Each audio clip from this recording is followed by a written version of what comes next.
দীর্ঘদিন ধরে সাগরে মিলছে না কাঙ্ক্ষিত ইলিশ। ট্রলার সাগরে গিয়ে মাছ ছাড়াই ফিরে আসছে। কুয়াকাটায় জেলেদের কপালে চিন্তার ভাঁজ। লোকসানের মুখে পড়েছেন অনেক ট্রলার মালিক। অনেক জেলেই পরিবর্তন করছেন পেশা। পটুয়াখালীর মহিপুর ইউনিয়নের সিরাজপুর গ্রামের দেলোয়ার গাজী ৩ বছর আগেও দুটি মাছ ধরার ট্রলার ছিল।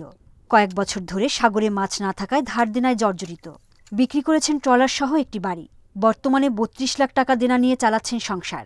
দোনোটা ট্রলারই আমি বিক্রি করছি এই দেনার যায়, কিন্তু আমি এখনো দেনা দিয়ে সারতে পারি নাই। এখন আমি না সারতে পারায় আমি এখন বর্তমানে এই কৃষি কাজ করি।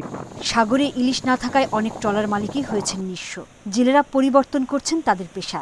লস দিতে দিতে আমার বোট বিক্রি করে ফেলাইছি, তারপর জমা জমি যা ছিল তাও বিক্রি করিয়া এখনো দেনা পরিশোধ করতে পারিনি। দীর্ঘদিন তেমন সাগরে কোনো মাছ পোনা নাই, তাই না কারণে আমরা মাছ পোনা মানে সংসার খুব কোন অবস্থায় চলে। জলবায়ু পরিবর্তনের নেতিবাচক প্রভাব পড়ছে মাছের উৎপাদনে, বলছেন বিশেষজ্ঞরা। সেই জলবায়ু উষ্ণতা, ক্লাইমেট চেঞ্জ যে ফ্যাক্টরটা, এর কারণে যখন উপযুক্ত পরিবেশটা বিনষ্ট হয়ে যাচ্ছে এবং সেখান থেকে মাছ অন্য জায়গায় চলে যাচ্ছে।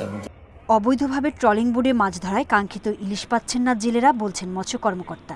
এবং আমাদের এই অঞ্চলে যে পরিমাণ জেলে এবং বোটের সংখ্যা বৃদ্ধি পেয়েছে, আসলে আমাদের সমুদ্রের এই ধরনের ধারণ ক্ষমতা নাই। ধারণ ক্ষমতা কম হওয়ার কারণে আমাদের এই অঞ্চলে প্রত্যেক ব্যক্তি হিসেবে মাছ পাওয়ার প্রবণতাটা কমে যাচ্ছে। সম্প্রতি অভিযান চালিয়ে কয়েকটি ট্রলিং বোট জব্দ করা হয়েছে। এছাড়াও ক্ষতিগ্রস্ত জেলেদের সহায়তার কথা জানায় মৎস্য বিভাগ। Independent news.